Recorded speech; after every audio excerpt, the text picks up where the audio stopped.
We're a family of 5, and trust me when I say these habits have literally made our lives so much better. But we didn't start here.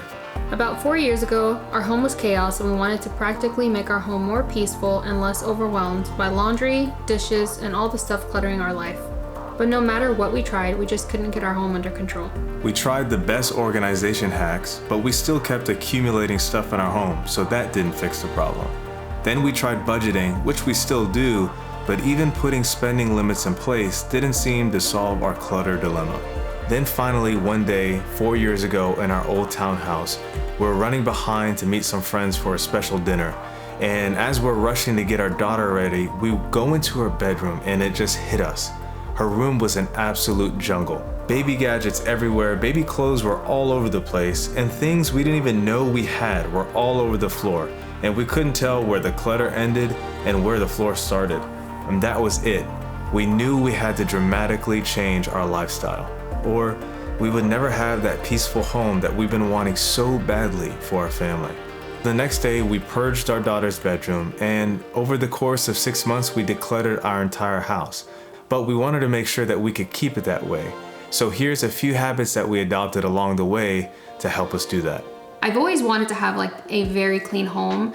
I've always wanted to have like that place where you could just pop in at any time and it was clean, like morning, afternoon, night, like anytime. But it really wasn't possible because we just had so many things, especially on the countertops. Having clear countertops for me makes the home feel like extra clean.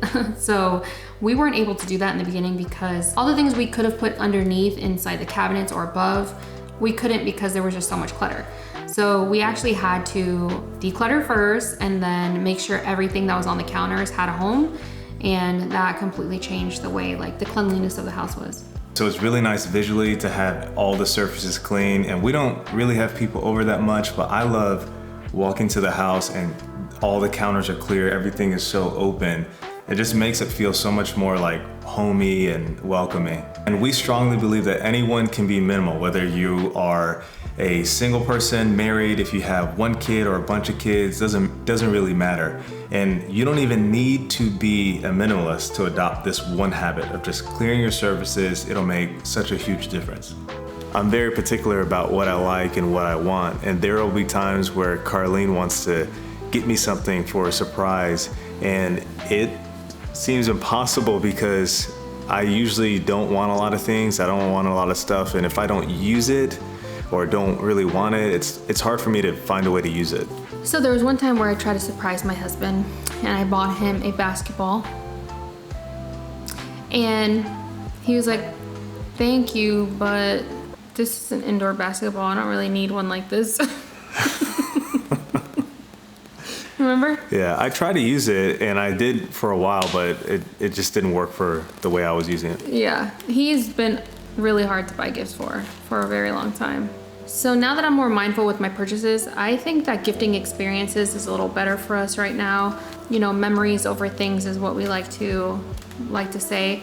And then in the event that we can't go somewhere, like, you know, during the pandemic, I just thought about something that he would absolutely need. Should I tell them your lame Christmas gift that I got you? Oh yeah. His Christmas gift. It's so lame. I was happy because it was exactly what I needed. Okay, so his Christmas gift was a food scale because he measures all his food. And then I got you new like tablespoons and stuff. Guys, more for food. It was so sweet.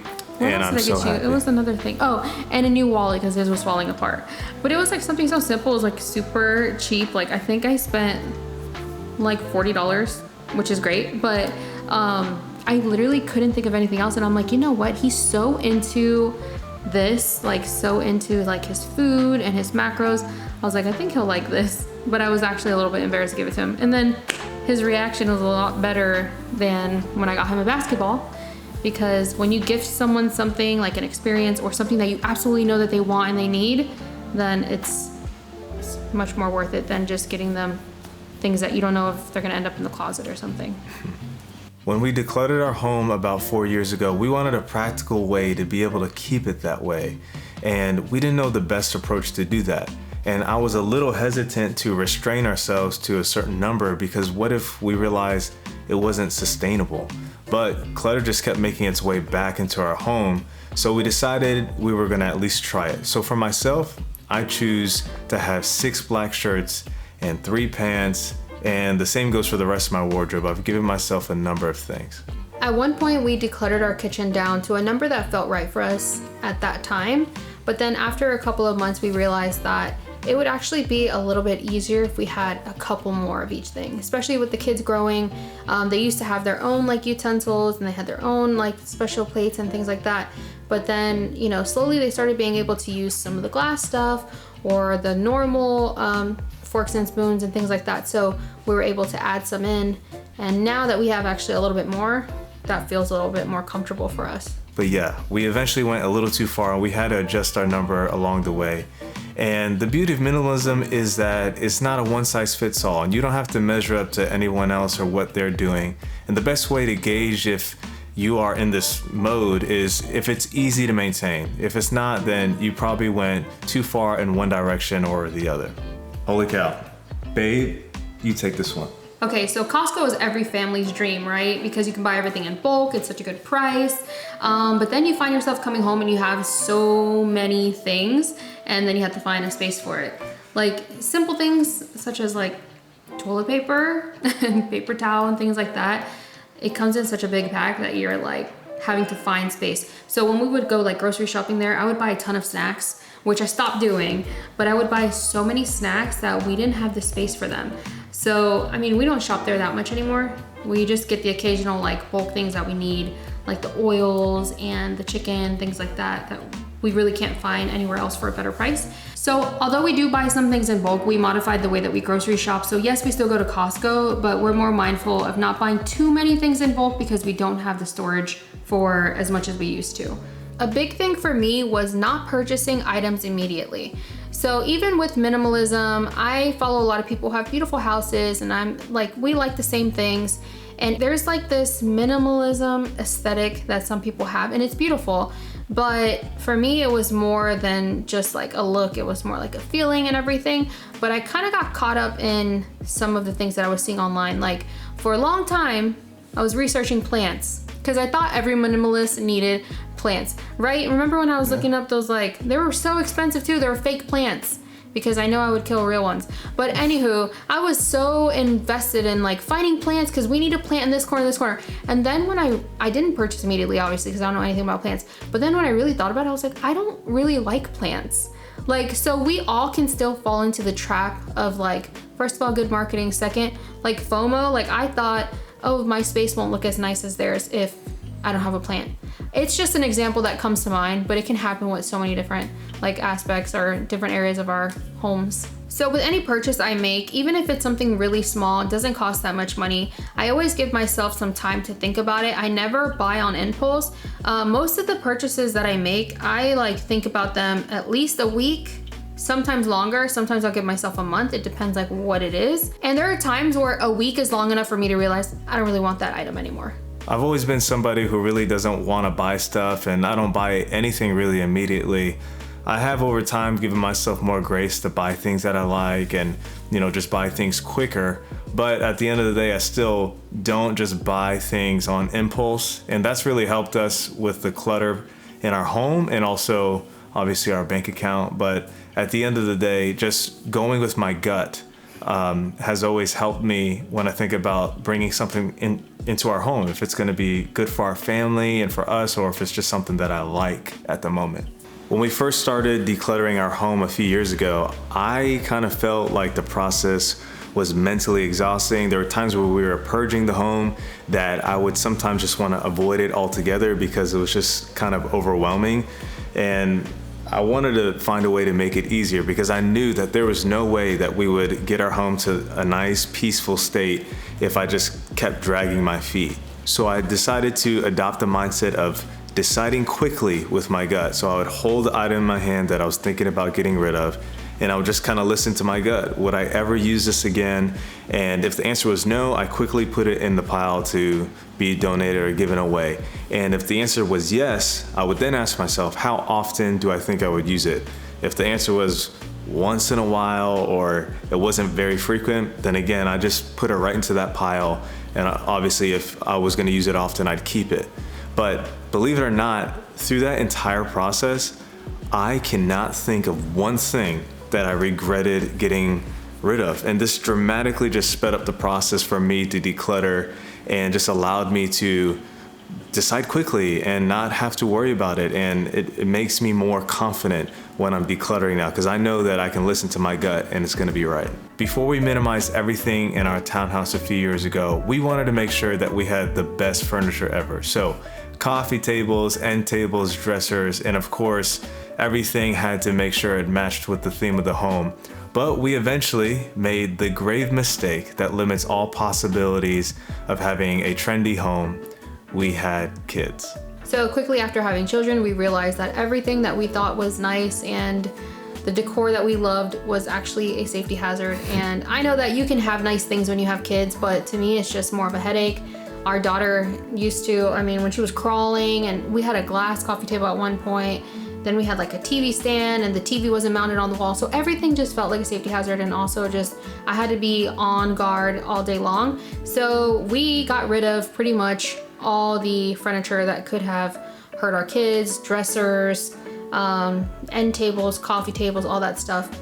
And then at one point we had a kitchen collage, which I loved because I had this like vision for it and it was gonna have all these little pieces to it. But then it just made the kitchen feel so busy all the time, even though the table had nothing on it. Just having all that decor on the wall, it just didn't feel peaceful to me anymore. So took that down too. We decided that we would no longer buy anything for our home aside from the essentials, or at least what we deem essential for our family. So a dining room table, a couch, and bed frames. So we no longer buy dresser drawers or coffee tables or end tables because we don't need it. And now we have a play yard which can hold my coffee unless one of the kids decides to do a backflip and knock it over. The kitchen used to be the most overwhelming spot for me, especially when we first got married, which led us to basically eating out every single day, especially for lunch because we both worked. But then if I came home from work after a long day and it was time to cook something, I would be so overwhelmed because first of all, our kitchen was really small and we just had stuff everywhere, so I'd have to move it just to cook. I would leave pots and pans inside of the oven, and then let's say I wanted to take something with me in like Tupperware. I didn't know where the lids were. It was just very overwhelming. And then in the cabinets, if I would get something, like literally things would fall out. I'm not even saying that to over exaggerate. Literally those commercials you see where someone opens it and things fall out, that was us. But fast forward to today, the type of kitchen that we keep is like very minimal. We keep what we need and we research things to try to find like the best like multi-purpose thing. So we're really into the air fryer right now. We have the double one. So I'm able to cook, like a protein and vegetable at the same time, which makes it faster and easier. And then, I was scared of the Instant Pot for a while. Like I was really afraid of pressure cooking. I don't know why, I thought it was gonna explode. But I did tons of research over like the course of a few months and then found that, okay, this thing is gonna be fine. It's not gonna blow up on me, but it is gonna make my life a lot easier. So we use that for everything too. Like I think we barely use our oven and stove nowadays. So I'm not a big cooker, but I really wanted to be able to track my calories a little bit better and cook more at home. And just kind of feel like, hey, I could do this again if I really wanted to, or if Carlene needed help, she was just too busy that day to cook or anything, just to be able to know that I could provide in that type of way. Now you know how to cook chicken. Yeah, finally. So I batch cook a lot of my food and our food, and at our food? Kind of. But also eating at home has helped me prevent getting curves in places I don't want. If you have kids, you'll definitely relate to this, and if you don't, then stick around because you don't want to make the same mistakes we did. When I first became a mom, I didn't believe in limiting the amount of toys that kids had because I felt like they needed to explore and learn and create and things like that, which I still believe is true, but I don't believe that having an excess amount of things actually helps that. So there was always toys everywhere. Things were dumped out. Most of the stuff didn't get played with. Kids always have their favorite things that they go to all the time. So when we became minimalist and the toys were a huge issue that I needed to address, I tried to kind of observe what they were doing, what they played with, what they liked, and then the rest of the stuff, I got rid of it. And I did do like a toy rotation where I have a bunch of different baskets. I actually have that right now too. So I have a bunch of baskets and then I have one like toy chest So the toy chest holds like the everyday items, the stuffed animals, things that they grab randomly. And then the bins at the top of the closet have the things that I rotate. So like magnet tiles, blocks, puzzles, things like that. So I have everything up top in the closet so that nothing is just getting dumped on the floor, and they'll actually like ask me for whatever they want, and then I'll bring it down and they'll play with it. Versus if it's always there for them and they can access it all the time, they get bored of it. So kind of taking it out of their sight for a little while, even if it's just a couple days, helps them when we reintroduce the toy, they're excited about it again. When I first had my daughter and she was growing out of things, I made the decision to keep everything. Of course, we wanted to have more kids, but also I just felt like every single thing was sentimental. Even if she had way too many of the same size, I was like, no, she wore it, I'm keeping it. But then after I found out I was having my son, I donated all of Mila's clothes, which were so many bins, like hundreds of things I donated amongst like a couple people that I knew who were having girls. And I made the decision right there that I wasn't gonna hold on to baby clothes, because even though they were cute and my child wore them, the babies have pictures in those clothes, so I didn't need to have the physical item cluttering my home. The only thing that I did decide to keep was their hospital outfits, so like the first thing that they wore when they were born, and then the little hats that they put on them. So I made a shadow box. It's very minimal, clutter-free, you can hang it on the wall. So for me, that was good enough. So even though I made that decision to get rid of clothes after they grew out of it, I found myself having a bunch of clothes that I needed to donate, but not really knowing what to do with them in the beginning, because donating things was pretty new to me. So I would reach out to friends and see if they wanted it. And what I did was I got it out the house within like 24 to 48 hours, or I would just take it to this donation center. So I tried to give it to people I knew first that were in need. And so giving myself a time frame really helped. And then that evolved to, having a diaper box by the door, and every month we get it out because we can fill it all as we're going whatever day, versus just having random things everywhere. And now their closet only has things that they wear or the next size up that were recently gifted to us because the holidays just went by. So we are using everything that we have. Before I started minimalism a few years back, and when Carlene kicked it off for our family, I felt like I had to be perfect at it and I had to understand everything about it before I could just jump in. So I needed to know about eco-minimalism and responsible buying and the absolute best ways to declutter.